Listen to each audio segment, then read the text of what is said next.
Organisation de la société civile, parti politique était en conférence de presse aujourd'hui 9 décembre au siège de la CDPA pour dénoncer selon leur terme l'arrestation arbitraire de Madame Brigitte Kafuya Diamagbo et de Gérard Diossou. Pour les responsables de ces organisations et partis politiques, ces arrestations ainsi que le mandat de dépôt qui pèse sur ces deux leaders de la DMK ne sont que des formes d'intimidation. Il s'agit là d'un projet totalitaire visant à faire retourner le Togo à l'ancien régime monolithique de parti unique défait par le peuple togolais en 1990 à travers la reconquête du pluralisme politique. Écoutons Maître Claude Ameganvi au micro de Kossivi Georges. Depuis l'arrestation des deux responsables de la DMK, toute une série de discussions a commencé entre les différentes associations qui sont signataires de la déclaration d'aujourd'hui et a même été au-delà de certains partis politiques qui ne se sont pas encore associés. Et c'est le résultat de ces discussions que vous avez sous la forme aujourd'hui de la déclaration conjointe qui a été rendue publique ce jour. Vous avez pu voir comment au cours de la conférence de presse, des responsables de partis sont intervenus pour expliquer le sens de leur réunion et le sens de ce qui les a poussés à être ensemble aujourd'hui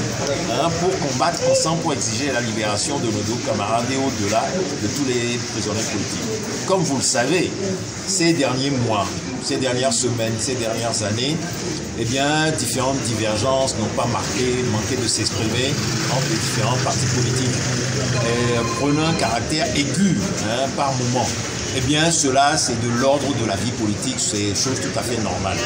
Mais ce qui n'est pas acceptable, c'est qu'au nom de ces divergences, de l'expression de ces divergences, de ces difficultés, nous ne puissions pas nous mettre ensemble pour combattre ensemble, pour arracher la libération de nos camarades.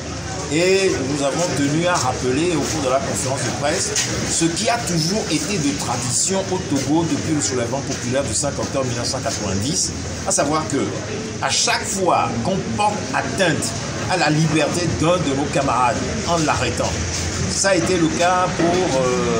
Gaïbor et Nadjambé, ça a été le cas pour Maître Yaovi Agboibor, ça a été le cas pour moi-même. Et ça a été le cas pour d'autres militants arrêtés dans l'affaire de l'incendie criminel des grands marchés de Lomé et de Kara. Lorsque nos camarades sont arrêtés, systématiquement, nous nous mettons ensemble, nous constituons des comités pour leur libération, nous développons des activités à travers des marches, des meetings et toutes sortes,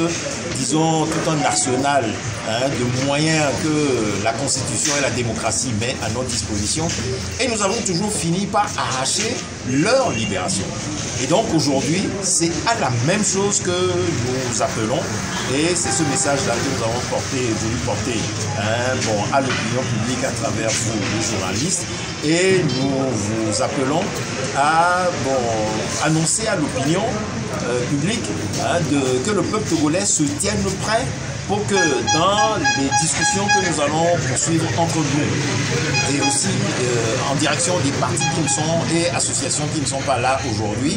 les mots d'ordre que nous déciderons, les actions que nous planifierons soient relayées auprès de cette population pour qu'elle se tienne prête à manifester de différentes manières